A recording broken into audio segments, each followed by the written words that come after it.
Vamos abrir o programa aqui, gente, fazendo um giro de reportagem, gurias, porque infelizmente é da natureza, né? E por isso que a Rádio Gaúcha existe, porque nós trazemos um pouco de leveza no Super Sábado, mas estamos sempre atentos ao noticiário geral, né? As notícias que infelizmente nem sempre são boas. Vamos começar com as informações da Letícia Mendes. Ela está acompanhando este caso de um atropelamento com fuga, 2 mulheres mortas na cidade de Três Coroas, lá no Vale do Paranhana. Letícia Mendes, as informações, temos um suspeito preso por este atropelamento. Bom dia, Letícia. Bom dia, Paulo. Bom dia a todos. Pois é, nós tivemos aí uma manhã bastante movimentada, né, em ocorrências no trânsito. Este caso de Três Coroas chama bastante atenção. 2 mulheres morreram e uma terceira ficou ferida, né, com bastante gravidade nesse acidente lá em Três Coroas, no Vale do Paranhana. Essas vítimas, elas são ciclistas, elas estavam transitando ali pela RS 115 quando elas foram atingidas por um carro na altura do quilômetro 18. Segundo o Comando Rodoviário da Brigada Militar, esse motorista, ele fugiu do local após o atropelamento sem prestar socorro para essas vítimas. Mas ali no local foi encontrada a placa desse carro. E posteriormente, claro, os policiais começaram a fazer buscas, usaram também bastante ali o cercamento eletrônico do município de Três Coroas e conseguiram chegar até esse suspeito. Esse homem, ele foi preso agora pela manhã, foi preso em casa. O carro dele, um Palio, também foi apreendido. Carro esse que, segundo o Comando Rodoviário da Brigada Militar, foi o veículo envolvido neste acidente.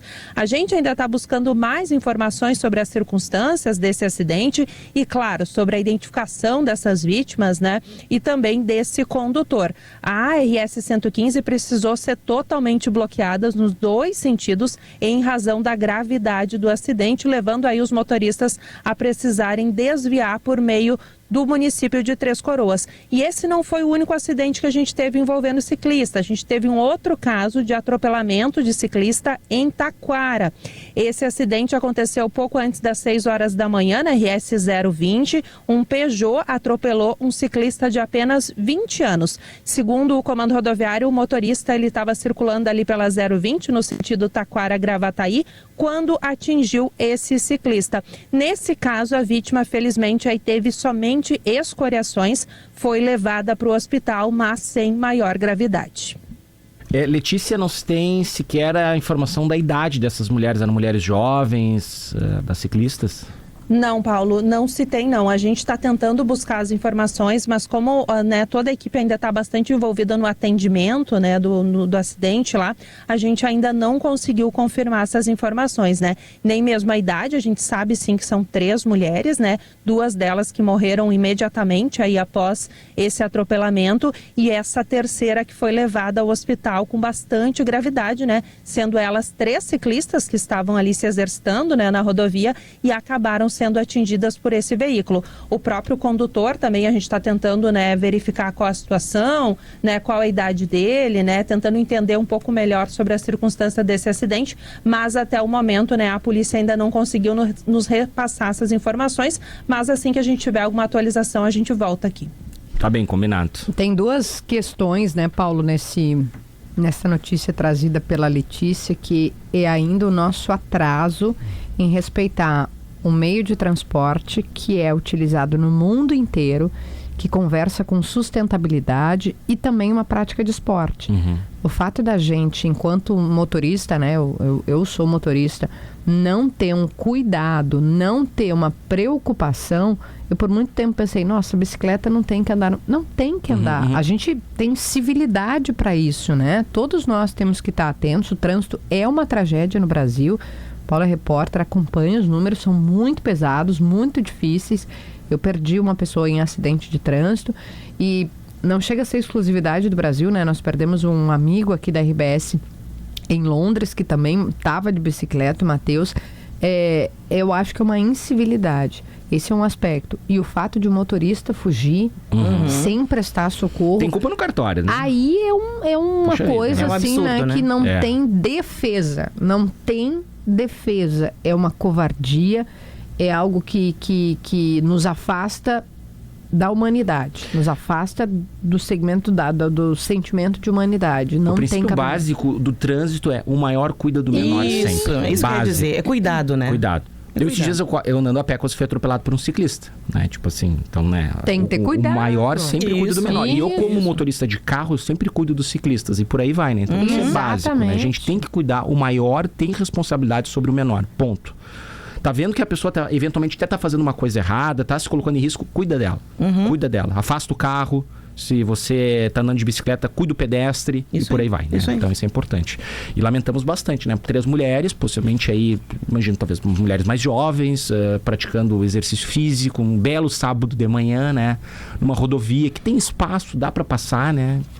Enfim. E quem circula, nós circulamos pelo Super Sábado, pelo interior, a gente sabe que é uma estrada que exige muita atenção, claro, né? Os veículos passam em alta velocidade, mais rápido, né? E aí é a nossa responsabilidade de motorista, de trânsito, o veículo, a bicicleta, tal como o carro, é um meio de transporte. Isso. Não é gentileza, é regra de trânsito. Isso aí. É humanidade, né, gente? Bom, a Letícia Mendes então volta, tá apurando mais informações e na sequência ela retorna conosco. Vamos lá então, gente. Girando aqui a notícia, meu Deus, Maria Stoltin aqui conosco no estúdio. Homens invadem residência e atiram em mulher e filhos em Cristal, no sul do estado. Bom dia para ti, Maria Stoltin. Bom dia para vocês também, pessoal. Pois é, essa ocorrência da madrugada de hoje, ainda em atendimento, ela está sendo registrada nesse momento. Então, por isso, a gente traz informações bem preliminares aqui para os ouvintes dessa ocorrência que mobilizou o município de Cristal, no sul do estado. Homens invadiram uma residência durante a madrugada. Essa casa que fica no bairro Vila Formosa. Eles atiraram contra uma mulher e os filhos dela, 2 crianças que estavam no interior dessa residência. A gente não tem ainda maiores detalhes, como, por exemplo, a identidade dessa mulher, também a idade. A gente sabe que se trata de menores de idade. Foi informação confirmada pra gente pela Polícia Civil. O estado de saúde das vítimas também não foi divulgado. A Brigada Militar também atendeu essa ocorrência, se deslocou para o local, fez esse primeiro atendimento. A perícia também precisou ser acionada e o caso está sendo registrado neste momento pela Delegacia de Pronto Atendimento de Camaquã. Então, por conta dessa ocorrência ainda estar sendo registrado, a gente ainda não tem mais detalhes, mas claro que durante a programação a gente também, com a nossa equipe da Zona Sul, vai ampliando essa informação desse caso bem grave, né? Não tem as circunstâncias do que pode ter acontecido. Não sabemos, Kelly. E não sabemos também como é tratado o caso, né? Se é um homicídio, uma tentativa de homicídio, um homicídio ou um possível feminicídio, né? Um latrocínio. É por ter atirado nas crianças, né? É uma situação... É improvável que seja algo relacionado a roubo. Porque não levaram nada, né? Esse elemento envolve, enfim, né? Vamos aguardar por mais informações. Tá em atendimento ainda, né? Em atendimento, está sendo registrado ainda, é por isso que fica mais complicado, né? Quando a gente tem um boletim de ocorrência, a gente entende de fato o que aconteceu, mas a gente vai seguir apurando essa história, esse caso grave que mobilizou a cidade de Cristal durante essa madrugada. Muito obrigado, Maria Stoltin, nossa central de jornalismo atenta aos fatos da manhã deste sábado, né? E a gente fala agora com o colega Pablo Ribeiro, da Gaúcha Serra, ex-vereadora morta em Nova Prata. O suspeito é o ex-marido que foi encontrado morto no local. Bom dia para ti, Pablo. Tudo bem? Bom dia, Paulo. Bom dia, Denise, Kelly, a todos que nos acompanham. A gente traz, infelizmente, uma informação de feminicídio na Serra. Roseli Wanda Pires Albuquerque, de 47 anos, foi morta na madrugada de hoje em Nova Prata. Segundo a delegada Liliane Pasternak, a vítima foi estrangulada e encontrada no apartamento onde morava. O suspeito é o ex-marido dela, com quem foi casada por 28 anos, que também foi encontrado morto no mesmo local. Roseli era natural de Paraí e tinha uma trajetória marcada pela atuação política em Nova Prata. Ela foi vereadora do município e chegou a disputar o cargo de vice-prefeita na chapa com Volney Minoso na eleição passada, em 2024. Atualmente, ela exercia funções de destaque. Ela era diretora da Secretaria de Esporte do Estado e deputada suplente pelo PSD. Ela deixa um filho de 26 anos. Ainda não há informações sobre velório e sepultamento. Ao longo da manhã, nós vamos buscando mais informações sobre mais esse triste caso aqui na Serra Gaúcha. O nosso colega Pedro Zanrosso se dirige também a Nova Prata para trazer mais destaques desse tema. A gente busca mais informações ao longo da manhã também. Obrigado, Pablo Ribeiro, da Gaúcha Serra. Infelizmente, mais uma notícia trágica, né? Um feminicídio nessa circunstância. Sábado de manhã, né? Que a gente tenta trazer uma energia. A gente tenta virar, a gente não briga com a notícia, né? Mas a gente tenta trazer um pouco de leveza, né? Mais um episódio a se lamentar de uma forma muito trágica. Estamos em 14, 15, né? Eu não... Talvez a Letícia, né, ou a Laura que está ali nos olhando, possa 14, dizer quantos feminicídios. Se 14, 15, e nós não chegamos ao final do mês de fevereiro. O que mostra que esse... 15? 16. E a se confirmar se tem alguma relação desse caso que a Maria Stoltin trouxe pra gente. A gente tem visto, né, eu vou lembrar o caso agora daquele, acho que é São Paulo, interior de São Paulo, que o pai mata os filhos. Isso. Uma pessoa que atira em 2 crianças que são seus filhos. É muito difícil de alcançar o que passa na mente de um homem, e não são todos os homens, a grande maioria respeita as mulheres, entende essa mudança cultural, comportamental, que as mulheres estão avançando nos seus direitos, no mercado de trabalho, e ninguém quer ser maior que ninguém, quer ser igual, né? Quer ter os mesmos direitos. E homens, parte deles que não conseguem entender isso, que se sente dono. Eu falo, né? Quando a gente tem um objeto, né? Quando a gente tem um objeto, algo que é nosso, quando a gente empresta, a gente quer de volta. É esse o pensamento que toma conta desses homens, que não são a maioria, e que acham que ela é propriedade. Então, quando ela toma um outro rumo que não é aquele que ele quer, esperado, é algo perverso, é barbárie. E veja, né, porque a gente está falando de uma diretora, né, da secretaria, uma ex-vereadora, todas as camadas, numa comunidade, numa vila, no andar de cima, Ana Hickman, né? A gente tem todos os segmentos da sociedade, o que nos dá pistas bem claras de que esse é um problema social. Cultural do machismo, né? Que isso, como a Kelly falou, faz com que nós homens, né?